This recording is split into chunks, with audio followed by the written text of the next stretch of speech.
Golf Central on YouTube, brought to you by the Epic Speed Driver from Callaway. Mark it down, May 23rd, 2021, the day that Phil Mickelson made history as the oldest major champion ever, winning at 50. Julius Boros previously had set that mark. He was 48, 53 years ago. You always wonder about the legends. Do they have one more? Jack had one more in 1986. Tiger had one more. We hope maybe yet again, but 2019, Tom Watson, he almost had one. That hurt in 2009 at the Open at Turnberry. Phil Mickelson, one more. And it was one for the ages. And the big left-hander joined us after it was all over. Beneath a beautiful moon with an ocean breeze and standing alongside a man who just made history. It's a pretty good job.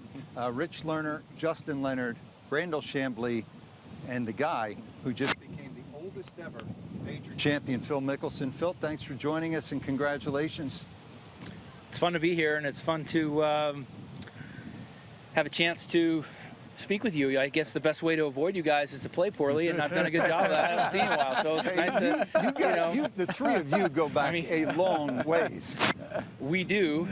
We played early on in the 90s, a tour, a few rounds, and Justin, we go back to college at the Red River Classic there in 1990. I think it was the first time we paired together.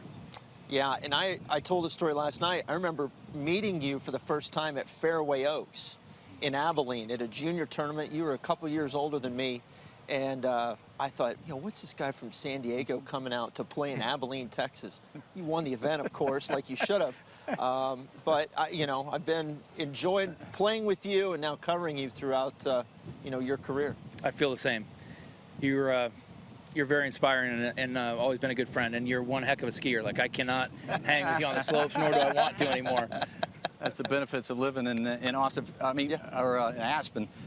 Phil, we'll get to you winning a major championship at 50 years of age in just a second, but I think I need to ask the question that the whole Twitter universe wants to know. What was the biggest bomb and the most hellacious seed you hit this week? Well, this is the longest golf course ever played in a major championship. The only way you're going to play well here is if you hit bombs, and Brandel, I hit bombs. So what's the hellacious seed? It's the low bullet. Number 2 yesterday, second shot? Yeah, so like today, the tee shot on 2 was a seed because it was low. It was a 2-wood a driving, running shot. I hit one on 12 today. That was a good one. But I thought the biggest drives for me was 15 and 16 because Brooks hit some, launched it, and I was able to get it in play and be there with him and have L wedge into 15 and have a 6-iron that hit over the green on 16. So those 2 drives were big. You said in an interview just a minute ago that a big moment for you was coming off of 6 when your brother basically told you to get your act together. Can you tell us internally what that sounded like in your head, and then on the tee how that played out? Your targets, your thoughts? Because that was a huge tee shot at 7. It was, and it was the turning point for me of the day because I had played some very good golf, been swinging it well, striking it great the first 3 rounds, and had a great warm-up session. I knew I was playing well, and I hit some poor shots the first 6 holes that were uncommitted golf swings, and he pulled me aside and said, look, if you're going to win this tournament, you're going to have to make committed golf swings. And it was like the perfect thing to say. I think that's why we work so well, is he knows how to say things that resonate. He doesn't say a lot. He says the right thing at the right time, and I stood up on 7 and made a committed golf swing. A committed golf swing is where you don't let in thoughts of where you want it to go. You keep the feel of what you want to do throughout the swing. And I wanted to aim down left side and let the face rotate over a little bit with that wind, and I hit a nice soft little draw in the left side of the fairway, and I made committed swings from there on. Now, they didn't always work out, but I made good swings from then on.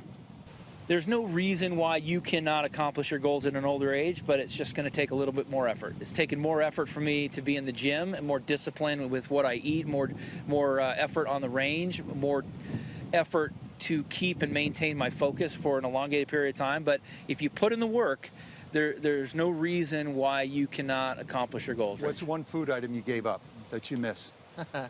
Well, I fast 36 hours every week, so I give up all food for a day and a half, let my body kind of reset, and so I guess all food for a while.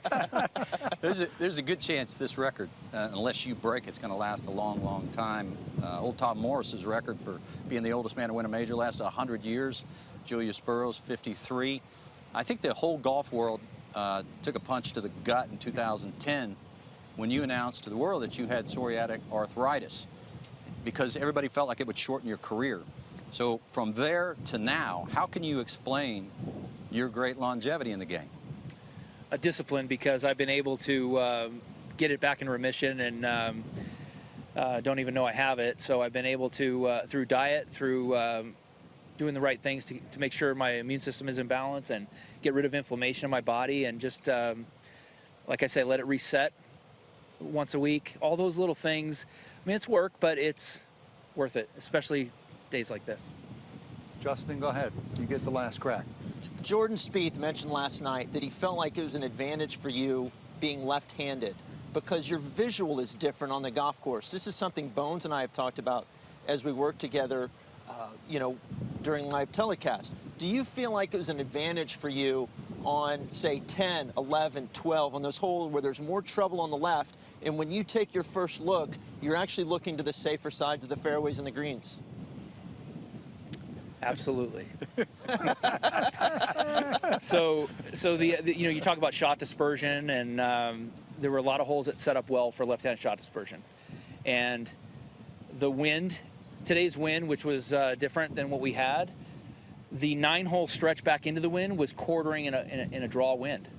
That is a much better wind for a left-handed player.